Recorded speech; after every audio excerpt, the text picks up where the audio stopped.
Now, specifically onto some films of yours, Rockstar, what kind of research did you do? What did you bring to the role? How did you interpret it? Most importantly, what were your references to understand that role, especially emotionally? See, it's a little scary and embarrassing to talk about your, your emotional bank, because that's really personal, what you use. Sure, in whatever you movies, can what, share. what brings out the angst. But like I said, I got really lucky because Imtiaz helped me a lot. Yeah. Like learning to play the guitar and getting into costume and looking a certain way is all superficial bullshit. Yeah. That's our job, we have to do it, we're getting paid for it. But really to understand the emotional arc of a character, to pitch it, to graph it, and not to intellectualize it, but actually feel it. Sure.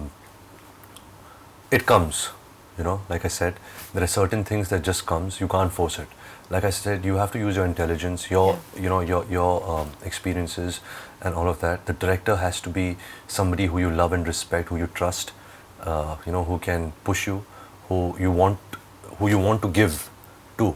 There's certain people who are so stupid and arrogant, certain directors, that you're like, why should I give this person? Yeah. You become self-destructive. Yeah. Screw it, my work will suffer, but I'm not giving you. Yeah. But Imtiaz is such a wonderful human being, and he's such a wonderful director that I just wanted to give everything that I had. I could do anything for him where the film was concerned.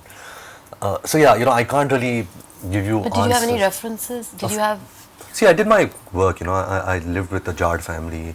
I went drinking with them, heard their stories. You pick up certain nuances, their clothes. We went shopping at the same place where, they buy their stuff, the jeans and all of that. Going to Mr. Rahman's studio before the film started, we recorded the songs, and I spent a good 45 days in Chennai in a studio. I think that really helped me a lot. It got me closer to the music, to the character, because songs really help you. And Mohit Chauhan helped me a lot because what he put in, the angst that he put in the songs already gave me a starting point to what I would do in the film, as an actor.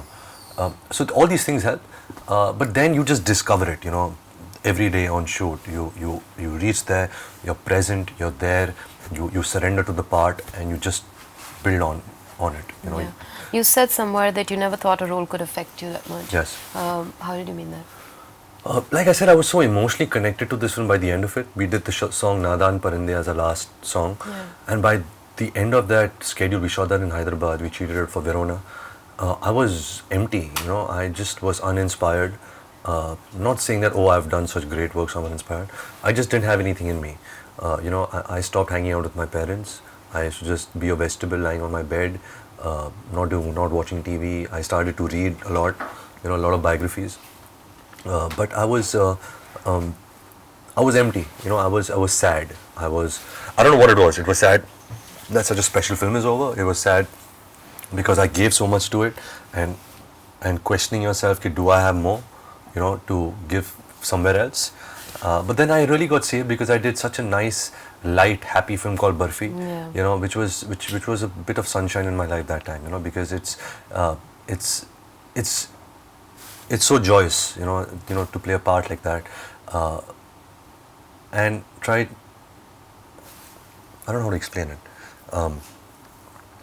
I'm very bad at explaining movies and synopses of films, but Barfi was a character which was this happy-go-lucky kid in the 70s who falls in love. He's deaf and mute, but you never really realize his handicap, because the film is not about the handicap. The film is about the time in Barfi's life and the relationships he has.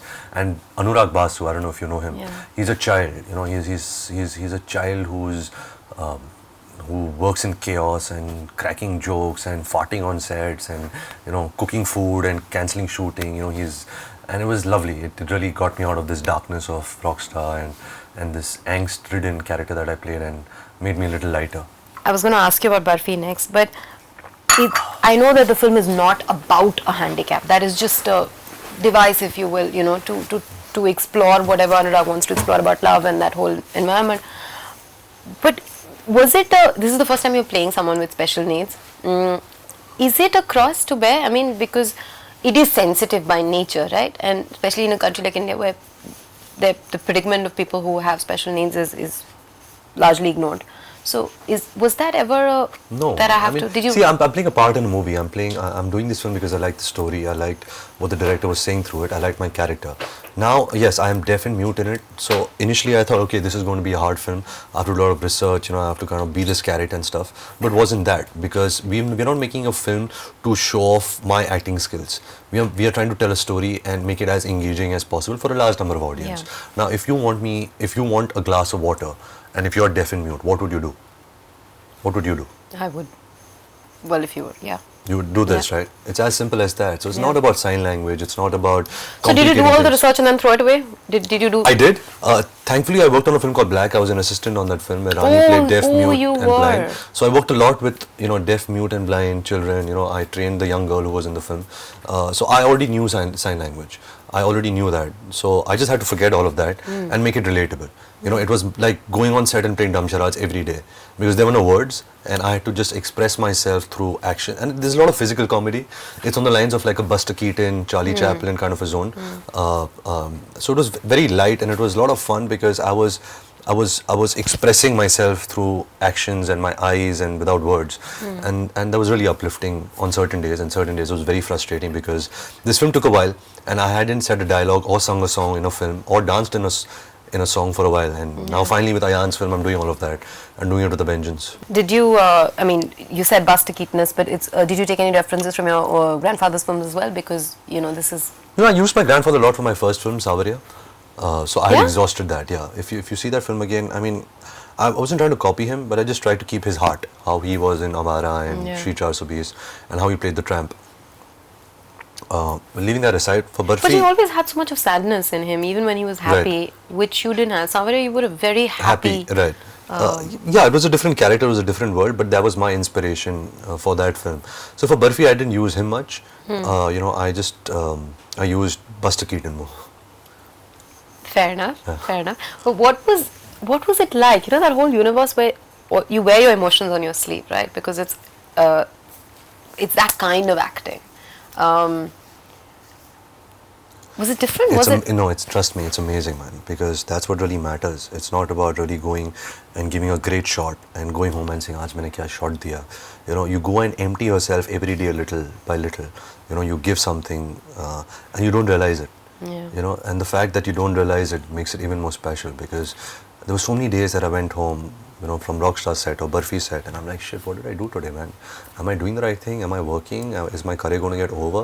But that kind of fear and that questioning is so important, because that's what makes it fun, and that's what makes it better, because there is no sense of cockiness or overconfidence ki aaj main kya shot de ke aaya hu. There is that wonder, okay, is it going okay, am I doing it right? I'm feeling it, but I don't know. Yeah. I don't know, do you know? Calling the director, is it okay? And the director also saying, I don't know, do you think it's okay? That's how, I guess, that's how the process is richer. Yeah. It's more fulfilling by the end of it. Yeah.